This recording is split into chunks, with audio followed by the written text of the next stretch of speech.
A continuación, aspectos conceptuales y procedimentales del proceso de responsabilidad fiscal a cargo de la doctora Ángela Consuelo Sacristán Rivera, abogada egresada de la Universidad de Boyacá, especialista y magíster en Derecho Administrativo de la Universidad Santo Tomás.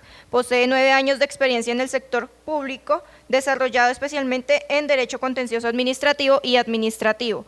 Además de esto, bajo las ramas del Derecho Disciplinario y Fiscal. Buenas tardes. Un saludo para todo el auditorio. En primer lugar, resaltar la importancia de las universidades públicas cuando le dan relevancia a estos espacios públicos en lo que tiene que ver para la participación tanto docente como veedora y de estudiantes que tengan que ver relacionados con el proceso o la responsabilidad fiscal.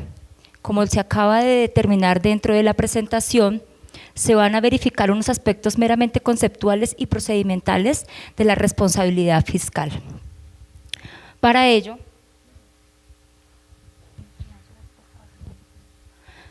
vamos a abordar 4 temas fundamentales. El primero de ellos es el marco constitucional y legal de la responsabilidad fiscal. Posteriormente, los elementos sustanciales de la misma. Seguidamente, el proceso ordinario y finalmente la oralidad en materia de responsabilidad fiscal. Dentro del primer punto, que es los aspectos normativos del proceso de la responsabilidad fiscal, podemos verificar de conformidad, como se evidencia en la diapositiva, dentro de la Constitución, cuáles son aquellos aspectos constitucionales que desarrollan la responsabilidad fiscal. Como tal, tenemos también unas normas especiales que han sido determinadas por el legislador con el fin de desarrollar todos los puntos, no solamente procedimentales, sino sustanciales de la responsabilidad fiscal, como lo es la Ley 42 de 1993, la Ley 610 de 2000, que tiene inmersa en ella todo lo que tiene que ver con el procedimiento ordinario de responsabilidad fiscal, la Ley 1474 de 2011, a través de la cual se hicieron unas modificaciones a la Ley 610 de 2000 y adicionalmente incorporó el del proceso verbal dentro de la responsabilidad fiscal. Encontramos también la Ley 1437 de 2011, más conocida como el CEPACA, a través de la cual es utilizada dentro de la responsabilidad fiscal, entre otras cosas, para efectuar determinados procedimientos como las notificaciones o los procesos administrativos o actuaciones administrativas que se siguen respecto de las recusaciones o impedimentos que se den dentro del proceso de responsabilidad fiscal. Tenemos también la Ley 1564 de 2012, que es la más conocida como el Código General del Proceso, y es la utilizada, entre otras cosas, para determinar o hacer referencia a los medios probatorios que incorporamos en los procesos de responsabilidad fiscal.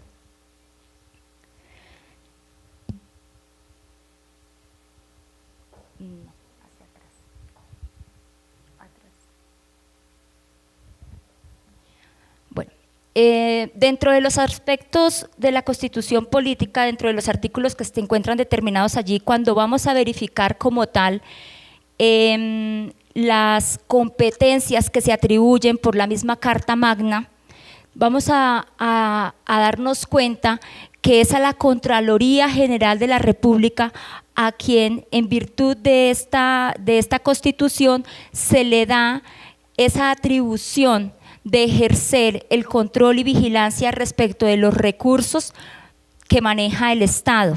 Ahora, hay que hacer una aclaración porque yendo ya a la práctica, lo que nos sucede en la oficina como tal, a veces tenemos una confusión en lo que tiene que ver con la dependencia que existe entre la Contraloría General de la República y las Contralorías territoriales, distritales o departamentales.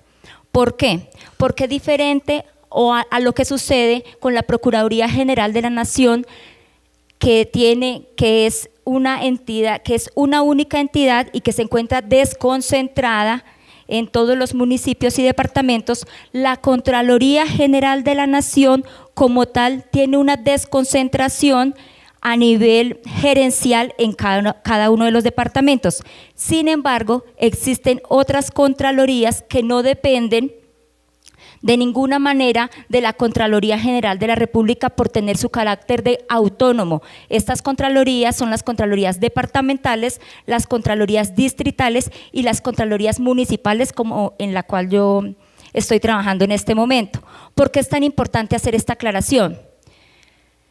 Es fundamental tener en cuenta quién es el competente para conocer de los asuntos de responsabilidad fiscal, porque en varios de los mismos podemos encontrar, por poner un ejemplo, los procesos contractuales. Dentro de los procesos contractuales a veces encontramos que existen recursos del nivel nacional y a veces encontramos que existen recursos también del nivel municipal.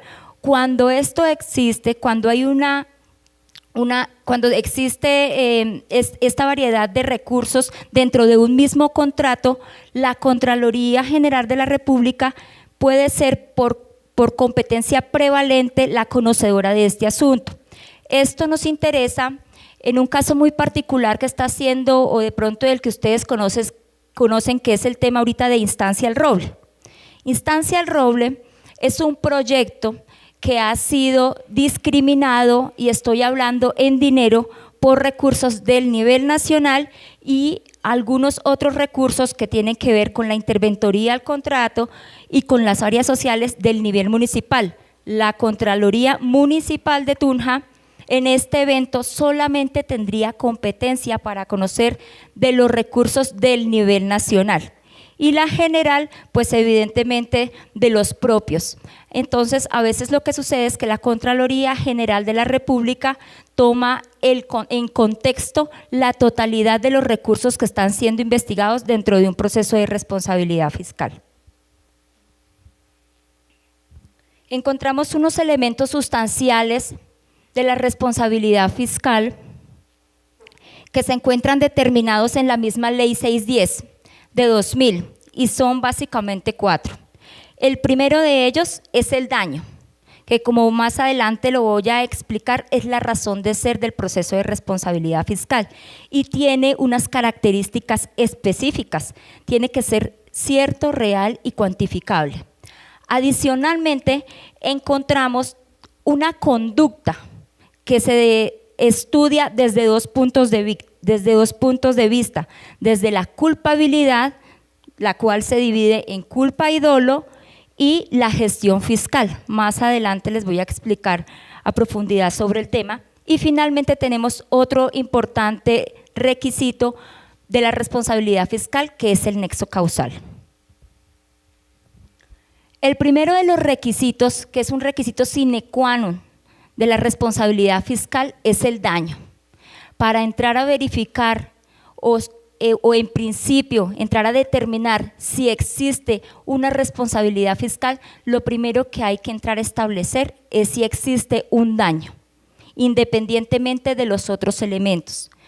Es el primer requisito que se tiene que realizar en estudio desde el mismo proceso auditor o desde la misma oficiosidad del operador jurídico. ¿Por qué es tan importante determinar este elemento?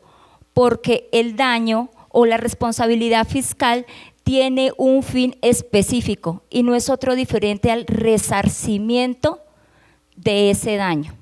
Es decir, diferente a los demás procesos administrativos, porque el proceso de responsabilidad fiscal es un proceso administrativo, no es un proceso que tenga un carácter de sancionador, como lo es el proceso administrativo disciplinario, el proceso administrativo sancionador.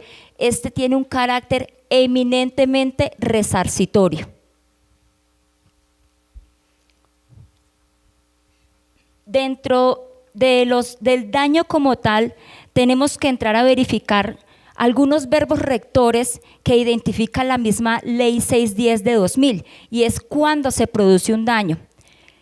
Los elementos están dados, o los verbos están dados dentro de la misma disposición legal cuando exista un menoscabo, es decir, la disminución de un bien o dinero por supresión del mismo, un uso indebido, es decir, que el servidor público o el particular utilice el bien o el dinero para fines diferentes al cual está establecido.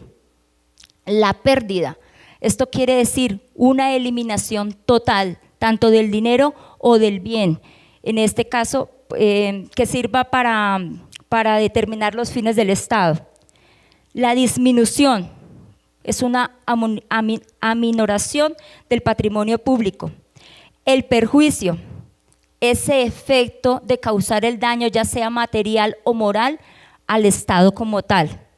Y el deterioro, que es ese daño progresivo en menor o mayor grado, pero es un deterioro que no se da por las circunstancias naturales de la utilización de un bien. 4 características para resaltar del daño. La primera de ellas es que tiene que ser un daño cierto, es decir, ese perjuicio económico que se le ha causado al Estado y que no está basado en ninguna presunción, es un daño que debe ser probado, es un daño que debe ser evidenciado, es un daño que efectivamente se haya verificado y que no tiene fundamento en ninguna presunción, tiene que estar efectivizado dentro de un proceso de responsabilidad fiscal. La segunda característica como tal es que el daño tiene que ser actual. ¿Esto qué quiere decir? Que el daño no se puede ir a meras especulaciones. Cuando el daño se ha cometido en el pasado o en el presente, tenemos la real magnitud y la certeza de que se ha cometido el daño.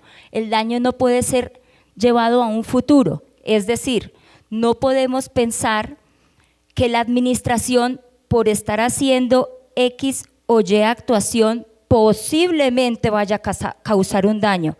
Ese no es el daño que estudiamos en responsabilidad fiscal, no es la posibilidad de causar un perjuicio a la administración, es la efectivización y materialización del daño en el momento propiamente dicho. El tercero de los elementos es que este daño sea antijurídico, como todos conocemos. Es un daño que el Estado no está en el deber de soportarlo. Es un daño en el cual se está contraviniendo normas o disposiciones legales y por ende perjudicando al erario público de la administración, llámese Estado. Y cuarto, el daño tiene que ser cuantificable. ¿Esto qué quiere decir? Que nosotros podamos en cifras reales decir en dinero, decir efectivamente el valor del daño que se ha causado. Después de hacer la verificación de la existencia del daño, lo siguiente es entrar a determinar la conducta como tal. La conducta se divide de 2 maneras para hacer el estudio de la misma. La primera de ellas, hay que determinar la conducta desde la gestión fiscal. ¿Y qué es la gestión fiscal?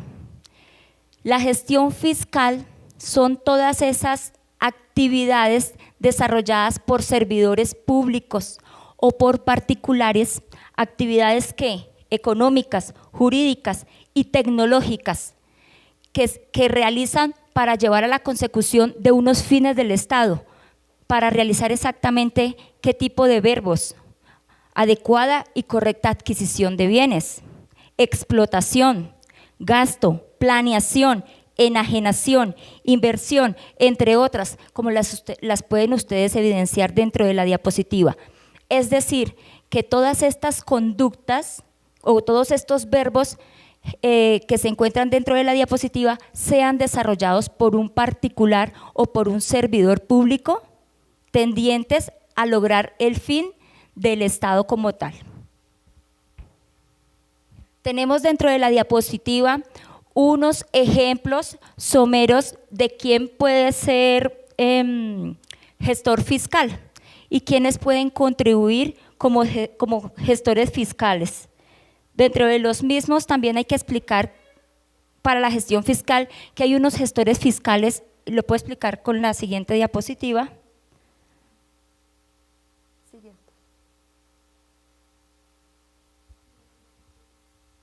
Bueno, dentro de las gestiones fiscales podemos observar que hay un grupo determinado de servidores públicos y particulares que tienen por su calidad, por su función, por su empleo, esa connotación de gestor fiscal.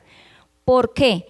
Porque tienen dentro de sus funciones hacer o desarrollar funciones propias como el ordenador del gasto, como un tesorero, como un pagador. Son servidores públicos que tienen a su cargo directamente esa relación y esa connotación de gestor fiscal, porque tienen dentro de sus funciones ese desarrollo de ciertas particularidades para tomar una decisión que puedan o no afectar el patrimonio público.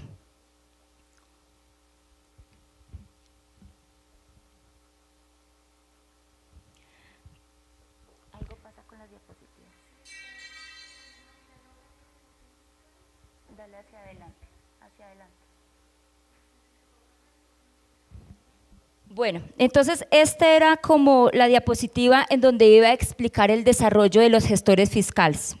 Entonces, es una explicación académica que se está haciendo, no es que haya una teoría de la gestión fiscal que se haya desarrollado bajo esta explicación. Podemos hablar de que hay unos gestores fiscales que son directos, como lo que acabo de decir. Por ejemplo, el ordenador del gasto, el supervisor, el pagador, porque ellos tienen la titularidad de tomar unas decisiones directamente por el cargo que ostentan y porque la ley y la Constitución le ha dado tales facultades. Pero también hay otro tipo de gestores fiscales que los podemos ver en el círculo secundario, que son gestores fiscales por contribución o con ocasión. Son gestores fiscales que directamente no pueden tomar una decisión, como firmar un contrato. Ellos directamente no lo pueden hacer, pero sí contribuyen a que se realice.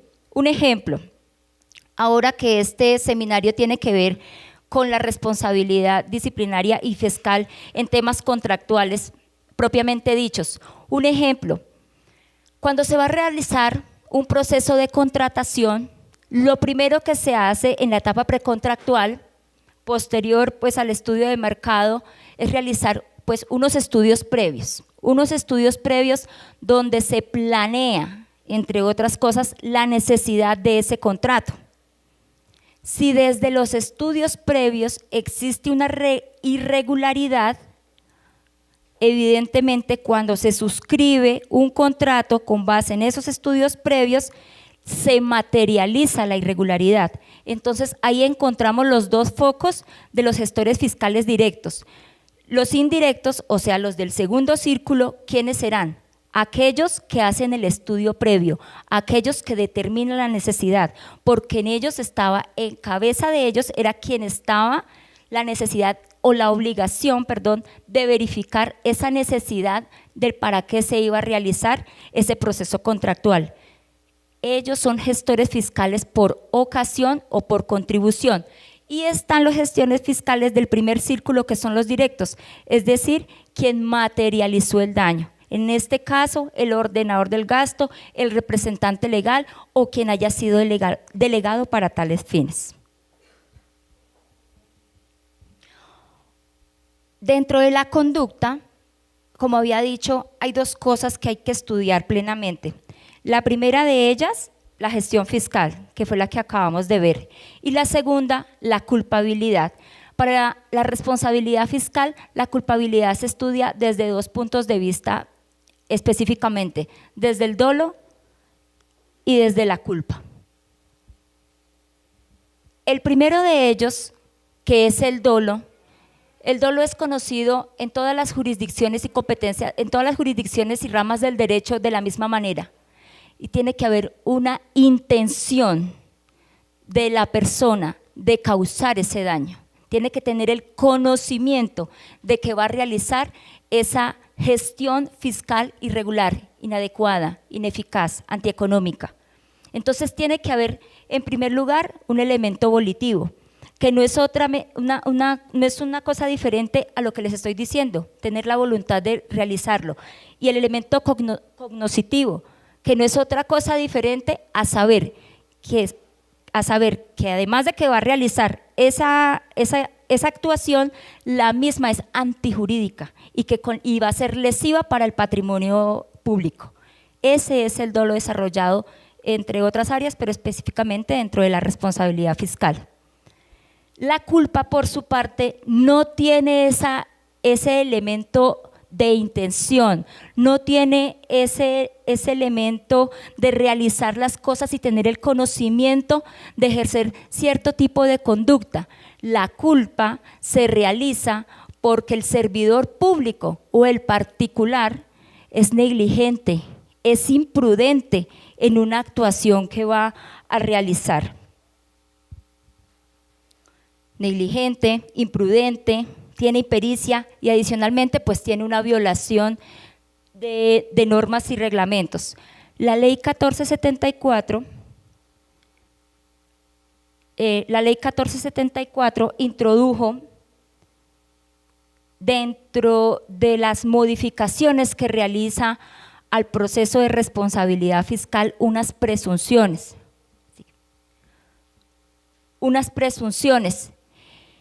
y da por cierto ciertos hechos para tipificarlos ya sea a título de dolo o a título de culpa.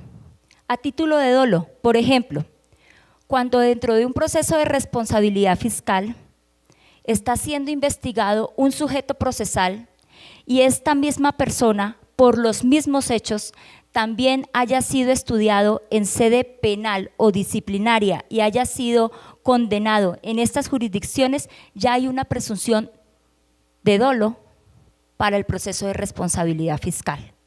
Por su parte, existen otras presunciones de culpa. Por ejemplo, cuando los interventores o los supervisores no realizan adecuadamente la gestión que a ellos ha sido encomendada.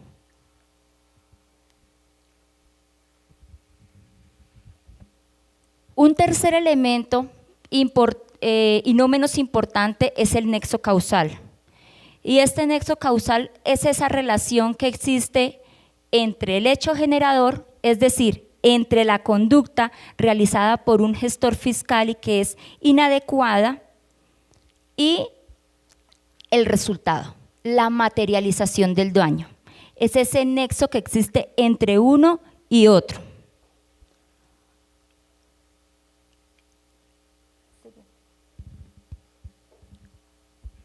El nexo causal lo podemos verificar en varias actuaciones del proceso de responsabilidad fiscal. Esto es en el artículo 5, cuando se establece el nexo fiscal y que se hace necesario para fallar un proceso con responsabilidad fiscal. En el artículo 48, cuando se dispone de hacer la imputación como tal, se dispone de realizar el estudio de nexo causal y evidentemente, como habla en el artículo 53, para emitir un fallo tiene que también hacerse un estudio del nexo de causalidad. Hay unos causales eximentes de responsabilidad que operan, que así como operan en otras jurisdicciones o en otras áreas del derecho como el derecho disciplinario, también operan en la responsabilidad fiscal. Estaba el caso fortuito, la fuerza mayor, el hecho de un tercero, que este lo alegan cuando hay una persona que se encuentra siendo investigada y esta persona aduce que fue un tercero el que ha realizado ese daño antieconómico que causa un daño al patrimonio público. Y el hecho de la víctima, que es básicamente cuando alegan que fue el mismo Estado el que tuvo la culpa de que se le produjera el daño. El proceso ordinario, que es el tercer elemento que enuncié que vamos a desarrollar, está determinado para establecer la responsabilidad fiscal tanto de los servidores como de los particulares. Y este proceso puede resumir lo que acabamos de decir de los elementos sustanciales de la responsabilidad fiscal. Y en este elemento, ¿qué se va a determinar? Que existió una gestión irregular de unos servidores públicos de unos servidores públicos o de un particular que por acción u omisión en forma dolosa o gravemente culposa ha causado el daño al patrimonio del Estado. Hay tres características fundamentales para tener en cuenta dentro del proceso de responsabilidad fiscal. El primero de ellos, y fue por donde partí, que este tiene la característica de que de resarcir los daños ocasionados al patrimonio público. El segundo debe tener en cuenta que para establecer la responsabilidad fiscal debe tenerse en cuenta que haya un cumplimiento de los principios esenciales y rectores de la función administrativa y de la gestión fiscal. Y otro muy importante es que es un proceso totalmente autónomo. ¿A qué me refiero con esto? A pesar que por una misma conducta haya habido una incidencia y se esté tomando determinaciones dentro de la jurisdicción penal o en un proceso disciplinario y en un proceso de responsabilidad fiscal, esto no quiere decir que si en el proceso penal se encuentra absuelto es directamente proporcional con lo que va a pasar en el proceso de responsabilidad fiscal, porque es un proceso autónomo, no tienen las mismas connotaciones, no tienen los mismos fines, es un proceso resarcitorio.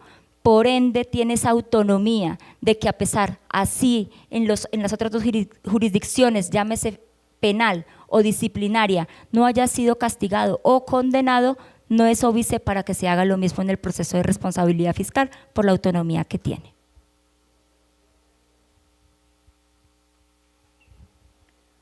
¿Cómo se puede iniciar un proceso de responsabilidad fiscal?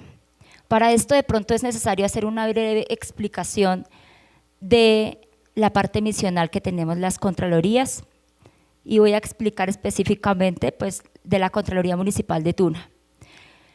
Las Contralorías existen dos oficinas o dos dependencias misionales. Una de ellas es la dependencia de auditoría fiscal y la otra la dependencia donde se llevan los procesos de responsabilidad fiscal, en este caso en la oficina jurídica. En la oficina de auditoría fiscal, el objetivo principal de la misma es a desarrollar ese trabajo técnico de campo, es ir a las entidades, a los sujetos y puntos de control para determinar qué tipo de irregularidades de carácter fiscal y si se evidencian otras, trasladarlo a las autoridades competentes, se han realizado con ocasión de ejercer la función administrativa. Entonces, es un grupo interdisciplinario de profesionales que van a entrar a determinar o a estudiar o a evaluar la actuación de la administración. Cuando ellos van y realizan todo su exploración técnica o su trabajo de campo, finalmente, después de todo un proceso auditor, determinan si hay irregularidades y si las mismas se clasifican en fiscales, penales, administrativas o disciplinarias. Para el caso que nos ocupa, pues hay que resaltar las fiscales. Una vez se determine que hay incidencias fiscales en esas irregularidades que ellos encontraron, pues hacen un traslado a la otra oficina misional, que es la oficina donde se llevan los procesos de responsabilidad fiscal. Era importante esto determinarlo para poder entender de dónde puede nacer un proceso de responsabilidad fiscal. Primero, de oficio, porque el operador jurídico así lo determina o así lo puede realizar por la misma facultad legal que se le ha dado para tal efecto.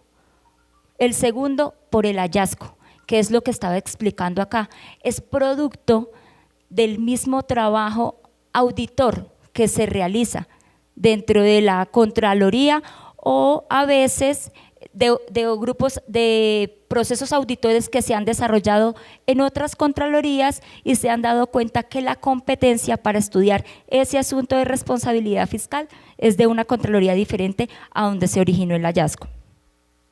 Y por denuncia o queja. Por acá también me hizo falta mencionar de pronto los anónimos. Los anónimos son importantes, pero también tienen unas características especiales. No cualquier anónimo tiene procedencia o no cualquier anónimo tiene ánimo de apertura, porque en esto sí es asimilable el proceso de responsabilidad con el proceso disciplinario. Y es que para que se pueda llevar a cabo la investigación de un anónimo, este tiene que estar fundamentado por lo menos en hechos claros, concretos, y que lleve siquiera alguna prueba sumaria de lo que se está manifestando en el anónimo. Esto no tiene un fin diferente a que no haya un desgaste administrativo en la entidad.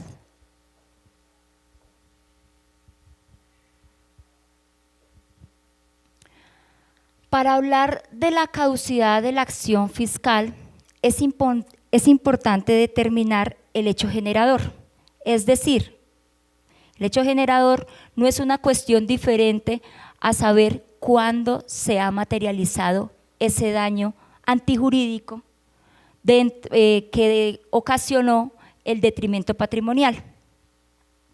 Si entre el daño, existen dos tipos de daño: los daños que se causan en el instante con una sola actuación, y hay otros daños que son de carácter sucesivo.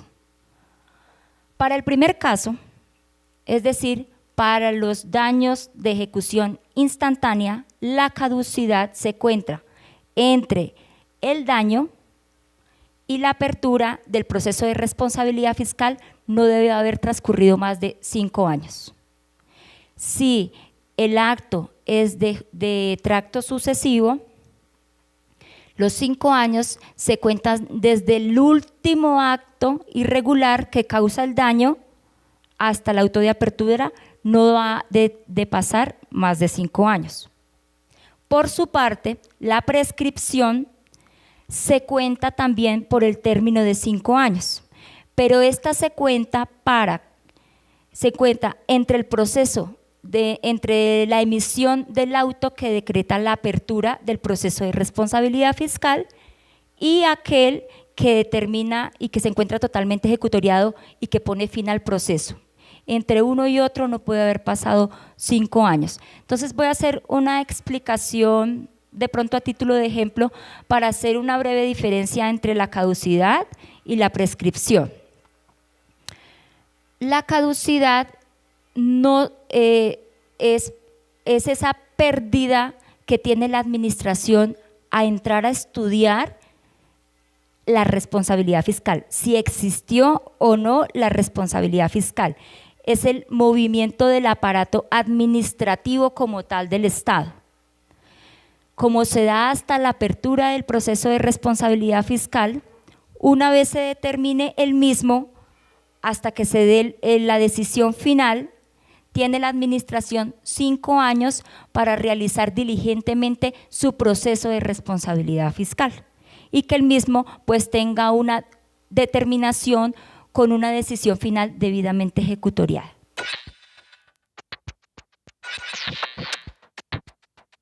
Para entrar a determinar, más que saber cuándo se interpone la petición, es saber cuándo se produce el daño. O sea, si usted determina de su petición que el daño se consumó, estamos en el 2018, se consumó en el 2012 o el último acto del daño se dio hasta el 2012, en este momento ninguna Contraloría podría entrar a determinar o empezar un proceso de responsabilidad fiscal con el auto de apertura. Pero lo importante es establecer no la fecha de cuando usted emite su petición o cuando se la contestan, sino dónde sucede el daño. ¿Me hago entender?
Claro, pero entonces cuando uno denota como veedor, como estudiante, como particular, como servidor público, cuando uno denota una irregularidad en la actuación administrativa del Estado, uno tiene que entrar a determinar qué denotación puede tener la misma, ¿cierto? Entonces, para eso, pues ustedes piden usted pide la información correspondiente a la actuación administrativa, ¿sí? Para efectos de responsabilidad fiscal, que fue el primer requisito que nombré, hay que entrar a determinar el daño, si hubo daño para el Estado como tal.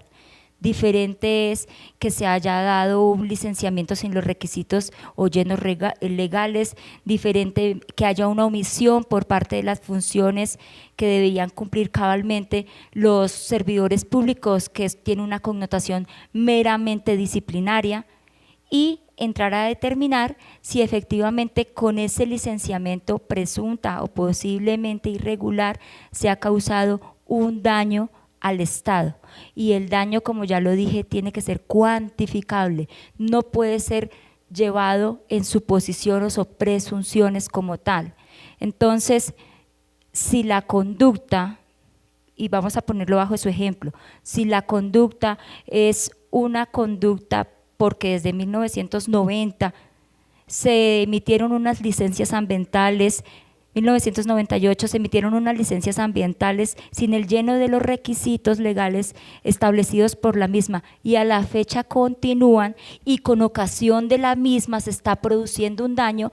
Entonces es cuando vamos a ver que estos actos son no esos actos de carácter instantáneo, es decir, que se producen en el momento en que se da o que se otorga la licencia, son actos de carácter sucesivo, es decir, que vienen afectando el patrimonio desde la emisión del acto administrativo, llámese licencia ambiental en su caso, hasta la fecha, con un daño determinable en responsabilidad fiscal.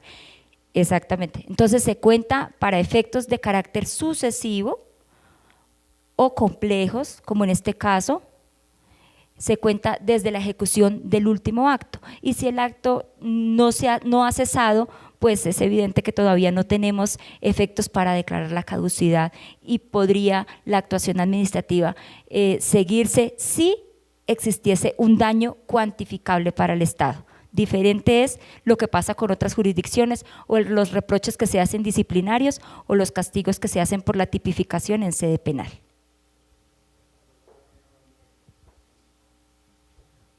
Hay una figura también muy importante que se encuentra establecida dentro de la Ley 610 del 2000 y que fue ampliada dentro de la Ley 1474 del 2011, que fueron las medidas cautelares.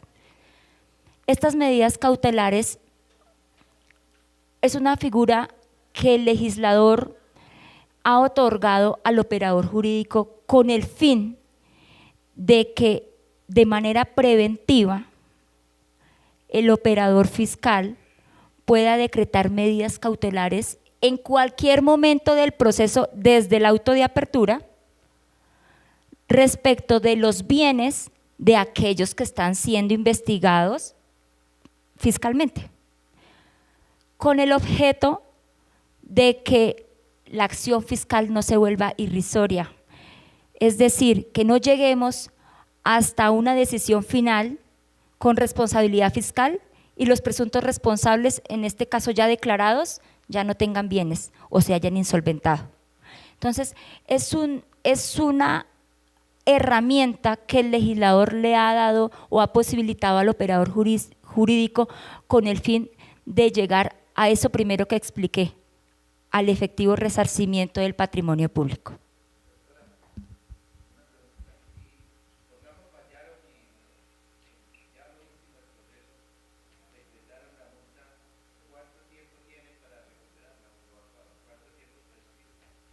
Bueno, dentro del proceso de responsabilidad fiscal no se imponen multas. En el proceso de responsabilidad fiscal, lo primero para aclarar, no se imponen multas, lo que se impone es la orden para la devolución del dinero que ha sido objeto de detrimento del Estado. ¿Qué sucede? que ahorita lo vamos a ver en otra diapositiva, pero rápidamente le explico. Después de que haya un proceso debidamente llevado de responsabilidad fiscal y haya una declaración de la misma, esta decisión pasa a una jurisdicción que la misma Contraloría tiene y es una jurisdicción coactiva.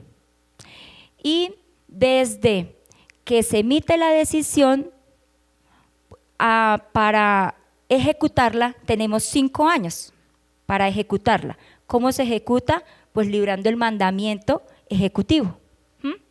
Entonces tenemos 5 años y pasados los mismos, si no se ha librado el mandamiento ejecutivo, existe una figura o se configura una instancia, un mecanismo procesal que es la pérdida de la fuerza ejecutoria del acto administrativo. 5 años entre la ejecutoria del acto administrativo y el mandamiento. Ahora, si se produce el mandamiento antes de los 5 años ya no habría pérdida de la fuerza ejecutoria, pero después del mandamiento tenemos 5 años para recuperar el dinero. Si han pasado 5 años que se interrumpen por ahí con unas causales como acuerdos de pago, por ejemplo, tenemos 5 años para ejecutar la decisión administrativa. ¿Me hice entender? Señor. Por eso es importante tener en cuenta lo que estábamos hablando antes, y es las medidas cautelares. Es una herramienta que, si bien no es obligatoria de imponer por el operador jurídico, sí es un mecanismo eficiente para controlar por lo menos los bienes de aquel que haya sido declarado responsable fiscal. Desde el auto de apertura se puede dar la misma. Dígame. Señor. La caución en otros procesos, en los ejecutivos, cuando se pretende imponer medidas cautelares, aquel que pretenda imponerlas o solicitarlas tiene que prestar una caución, esto es decir, una garantía, un pago como por aquellos perjuicios que se le pueden causar a esa persona que es sujeta de la medida cautelar. Las oficinas, las Contralorías Territoriales no estamos obligadas a prestar caución, es decir, no vamos a pagar una garantía a quien le estamos imponiendo la medida cautelar del bien.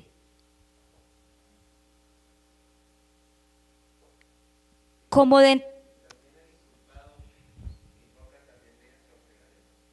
Señor.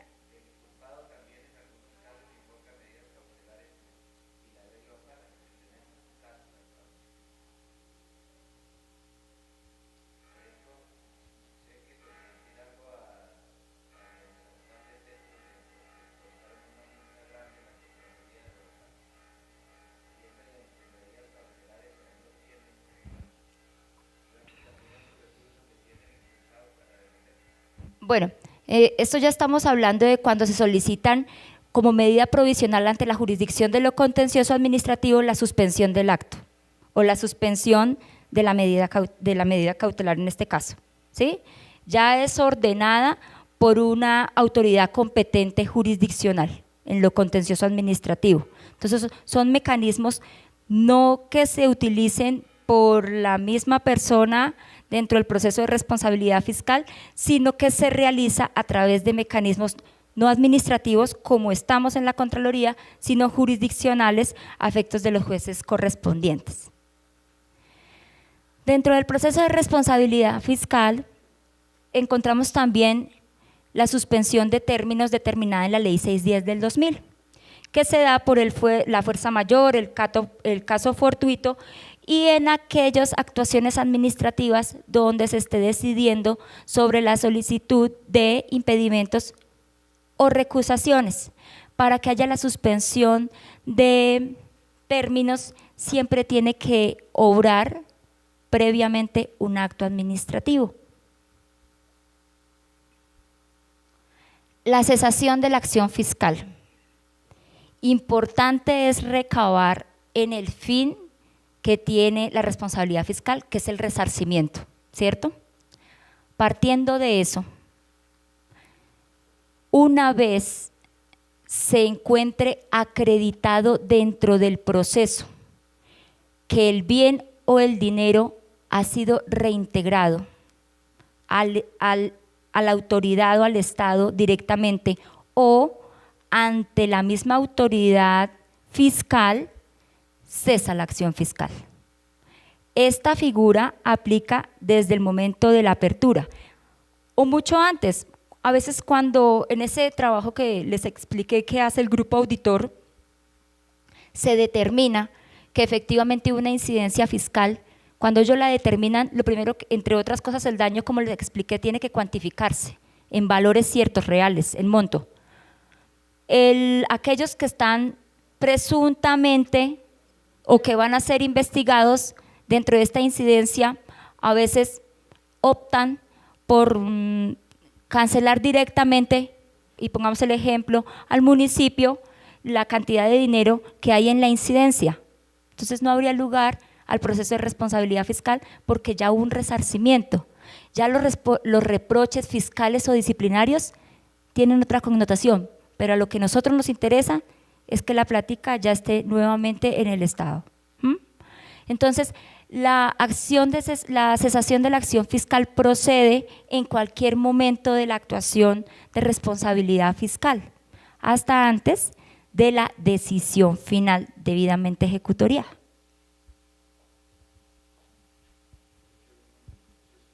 Sí, señor. La reserva y expedición de copias. Este es un tema importante porque sabemos que para la ciudadanía es importante conocer qué está pasando en los procesos de responsabilidad fiscal, ¿cierto? ¿Qué pasó con la plata del contrato X? ¿Qué pasó con la plata del convenio Y? Pero a veces en ciertas etapas procesales hay una reserva que se encuentra debidamente determinada por el legislador y esto depende de la etapa procesal en la cual esté el expediente.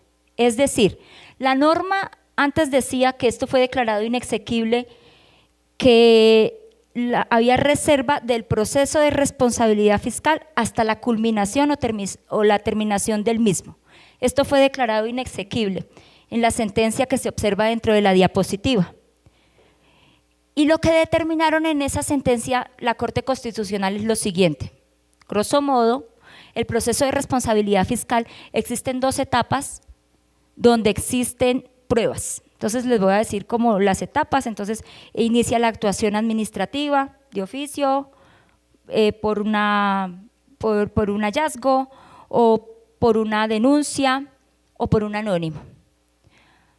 Se abre una indagación preliminar que es una etapa preprocesal que no siempre se da en los procesos de responsabilidad fiscal y entramos a una etapa que es por donde inicia el proceso de responsabilidad fiscal, que es la etapa de la apertura del proceso de responsabilidad fiscal, que como está determinado por la Ley 1474 de 2011, tiene un término de 2 años de etapa probatoria, entre que se apertura y se decretan y se practican las pruebas.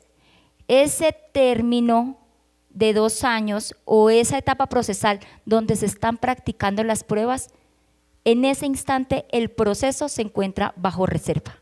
Es decir, que ninguna persona diferente a los sujetos procesales puede observar el expediente y mucho menos el operador fiscal dar cuentas de ese proceso. Esa es una parte, esa es una de las etapas donde está bajo reserva. La segunda, entonces les sigo contando las etapas del proceso.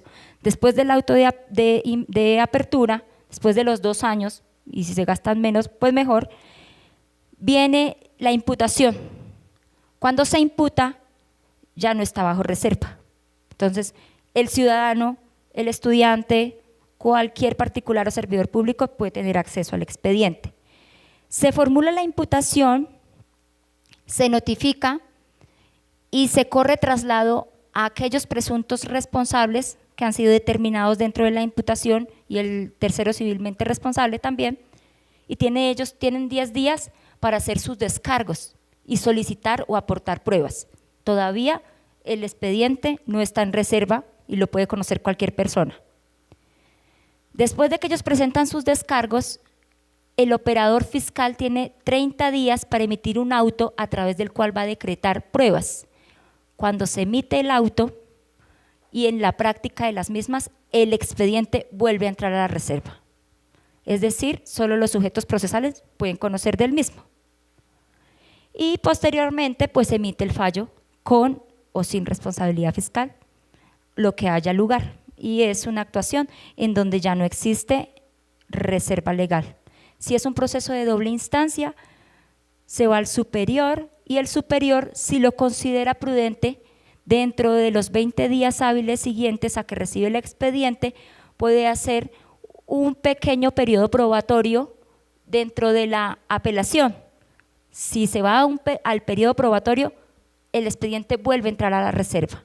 Entonces, esto hay que tenerlo en cuenta porque a veces los estudiantes, los veedores, el público en general que quieren conocer de los procesos, no es que no se les esté dando publicidad a los mismos o haya un ocultamiento de las actuaciones que se están dando en la Contraloría, es porque hay una disposición legal que así está, que se encuentra determinada y pues que tenemos que respetar.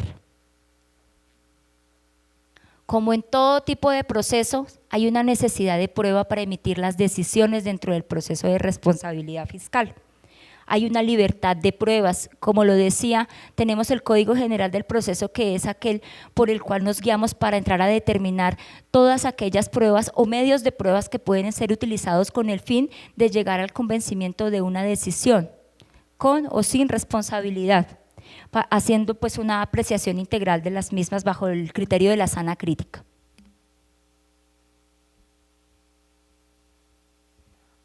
Dentro del proceso de responsabilidad fiscal hay unas causales de nulidad que se encuentran establecidas dentro de la Ley 610, la falta de competencia, la violación del derecho de defensa, las irregularidades sustanciales que afecten el debido proceso, y estas causales de nulidad pues tienen que ser decretadas de oficio y evidentemente si están a petición de parte, estudiadas y verificadas por parte del operador fiscal. Es importante tener en cuenta que las nulidades pueden interponerse hasta la decisión final que se emita dentro del proceso de responsabilidad fiscal y por perentoriedad en los términos que da la Ley 1474, el operador fiscal tiene 5 días para resolverlas después de que hayan sido interpuestas.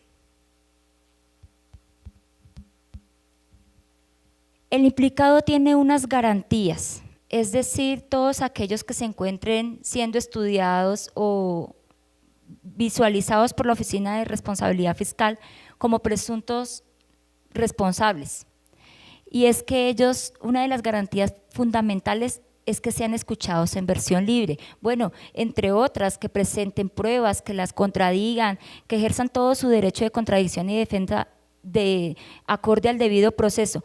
Pero fundamentalmente quería determinar acá que una de las garantías que ellos tienen es la versión libre. Y es donde el responsable fiscal, el presunto responsable fiscal, es llamado por el operador fiscal o por el operador jurídico ante la oficina para que él manifieste al despacho todos aquellos argumentos que crean pertinentes como medio de defensa y solicite o aporte pruebas.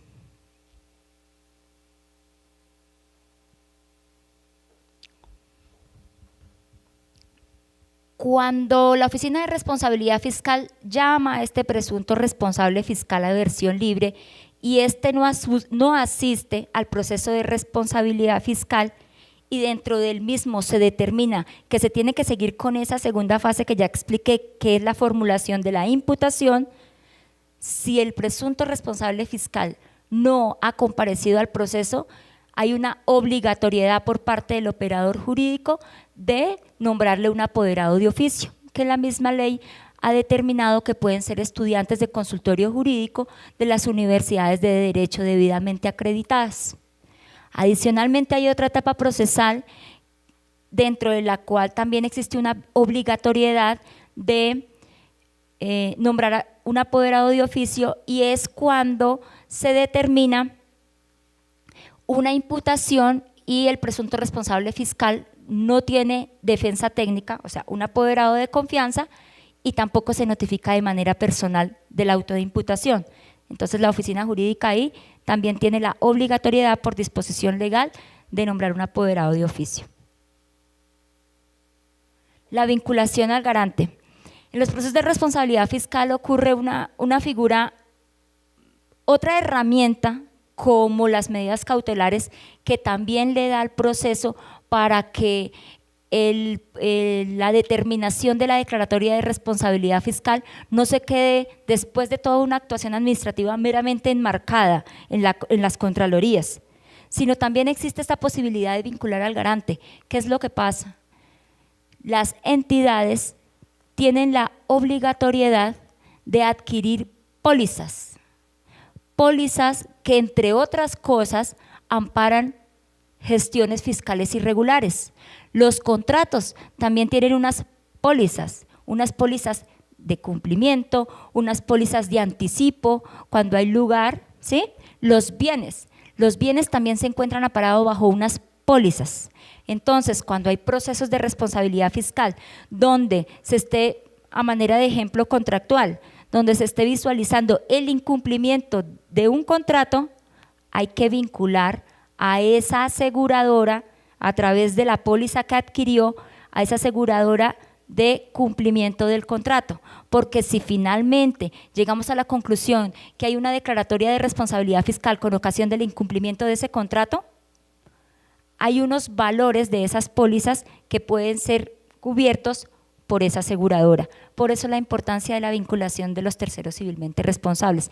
Estos no son responsables fiscales, tienen las mismas garantías porque se les tiene que comunicar todas las actuaciones, se les tienen que notificar todas las actuaciones, pero no son responsables fiscales, simplemente con ocasión de la póliza que otorgaron para el incumplimiento de ese contrato, pues tienen que realizar el pago ante un posible incumplimiento o declaratoria del mismo por parte del proceso de responsabilidad fiscal.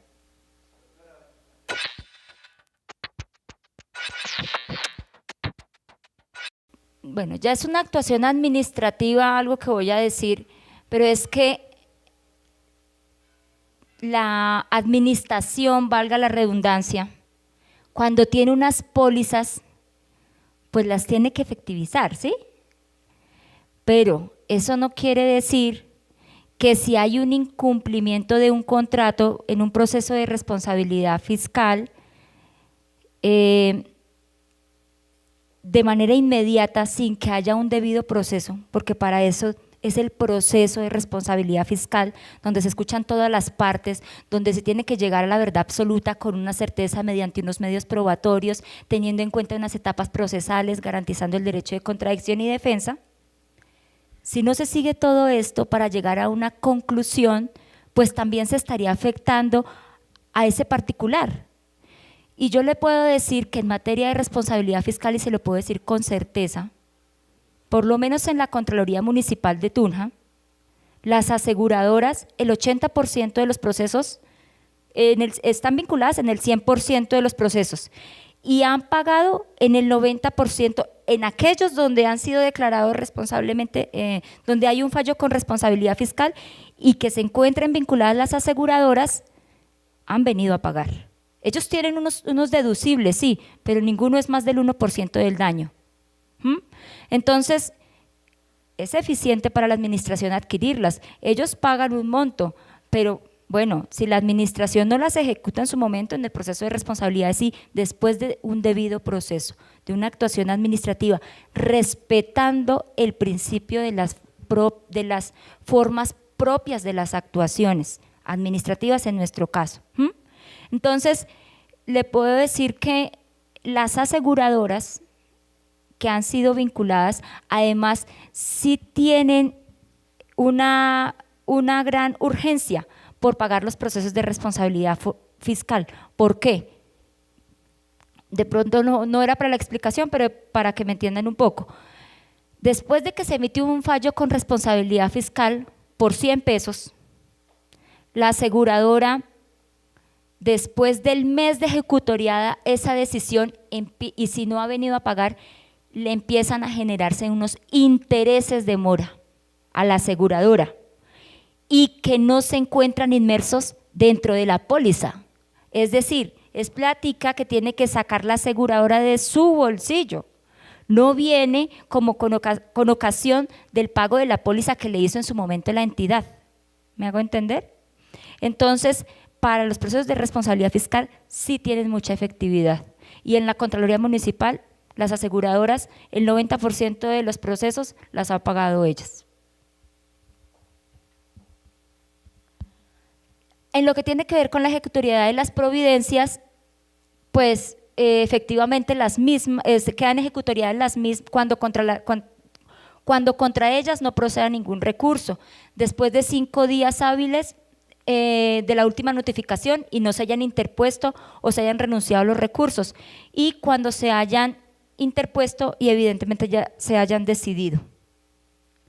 El trámite de la segunda instancia, pues ahorita cuando hablé del proceso ya se encuentra desarrollado. Dentro de las consecuencias del fallo de responsabilidad fiscal, la primera que ya la explicamos, que es que entra la decisión, presta mérito ejecutivo y entra a jurisdicción coactiva que se sigue dentro de la misma Contraloría. La segunda, e importante para todos aquellos que son declarados responsables fiscales y por eso es la urgencia que vienen ellos a pagar los procesos o las condenas que se hacen dentro de los procesos, y es que ellos son reportados en el boletín de responsables fiscales.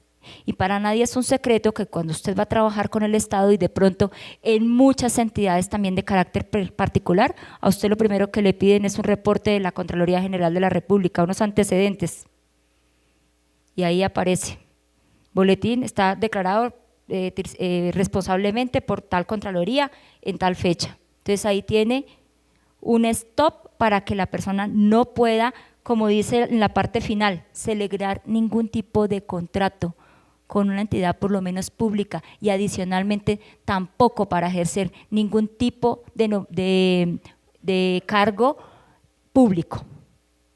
Adicional a esto, de que la Contraloría que emite un fallo con responsabilidad fiscal y le comunique a la Contraloría para que lo determine dentro del boletín de responsables fiscales, también hace una enunciación a la Procuraduría, entonces también va para allá, y en la Procuraduría le van a aparecer en los antecedentes inhabilidad por lo anterior, teniendo en cuenta el Código Único Disciplinario, que es un tema que creo que ya lo debieron haber tocado acá.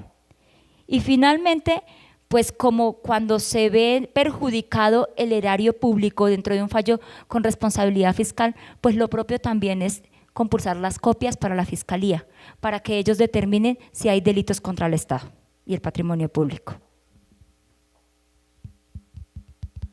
Bueno, finalmente, en lo que tiene que ver con la oralidad que se ha visto dentro de los procesos de responsabilidad fiscal, esta, como les dije al principio, se introdujo con la ley 1474 de 2011 y tiene tan solo 2 audiencias, la audiencia de descargos y la audiencia de decisión.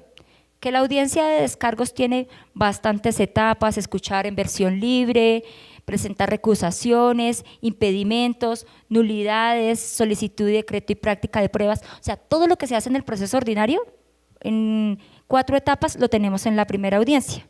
Y finalmente tenemos una audiencia de decisión, que es donde se escucha finalmente a los sujetos procesales en unos alegatos finales o de conclusión y se toma la determinación. Me dio un gusto haber compartido con ustedes esta pequeña ponencia y espero que les haya servido pues para ampliar un poco los conocimientos y las dudas que de pronto tengan. Entonces no sé si damos un espacio de preguntas, además pues de las que ya han sido contestadas. Sí, señor.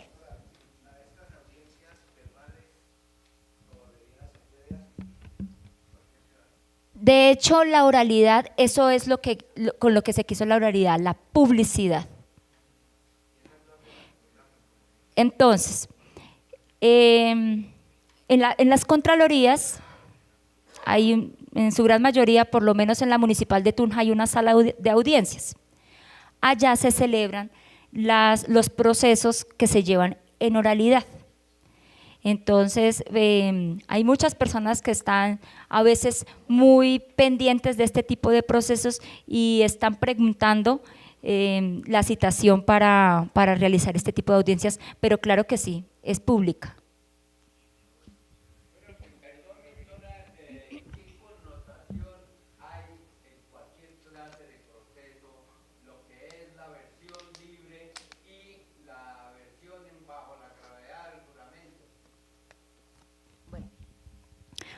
La versión libre es una garantía constitucional de derecho de defensa y de contradicción que tiene el sujeto procesal, ¿sí?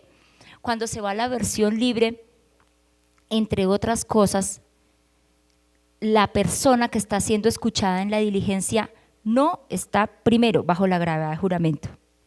2, se le tiene que ser conocedor del artículo 33 de la Constitución Política, que es que no está obligado a declarar contra sí mismo, contra su cónyuge, parientes dentro del 4º grado de consanguinidad, 2ª afinidad, 1º civil. Y adicionalmente, la persona está en la facultad de decir lo que quiera y de guardar silencio. Esto no quiere decir que ello, es decir, guardar silencio, no es algo en contra que se vaya a tomar en contra del investigado, es simplemente tener su derecho a guardar silencio, es un mecanismo de defensa del investigado. Entonces, en la práctica, cuando realizamos las versiones libres, a ellos se les pregunta si autorizan que el despacho les haga preguntas. A veces dicen que no, se acaba la diligencia. A veces llegan a la versión libre y simplemente dice, no conozco el expediente, y esa es la versión libre. Pero esto no quiere decir que sea tomado como un punto en contra de aquel que está siendo investigado. No es bajo la gravedad de juramento. Lo que sucede, o caso contrario a lo que usted me está planteando en el otro caso, que es los interrogatorios de parte o los testimonios. Estos están bajo la gravedad de juramento y adicionalmente en la obligación de contestar todo aquello que el despacho les emite. Porque es que en la versión libre, doctora, hay mucha falsedad ideológica y fraude procesal. Porque yo digo, obvio que todo el mundo se defiende, niega, así lo pillen en la flagrancia, niega. Entonces, ahí… Claro que sí, pero es que la versión libre, cuando uno va a tomar una determinación en cualquier tipo de proceso, uno se basa en las pruebas y la versión libre no es una prueba. La versión libre es un mecanismo de defensa. La versión libre le sirve al operador jurídico para determinar, dependiendo de lo que él contó o lo que él solicitó, indagar, dependiendo de lo que él dijo, decretar pruebas. En el proceso de responsabilidad fiscal, como en el disciplinario, la carga de la prueba es del Estado. La tiene el Estado. Es decir, que si usted, señor, está diciendo que no lo hizo, el Estado tiene que probar que no lo hizo para determinar que hay un fallo sin responsabilidad fiscal o llegar a un archivo. Pero si las pruebas inducen, a pesar de que usted dice que no lo hizo porque es un medio de defensa, si las pruebas dicen otra cosa, pues la determinación será la correspondiente. ¿Alguna otra duda? Muchas gracias.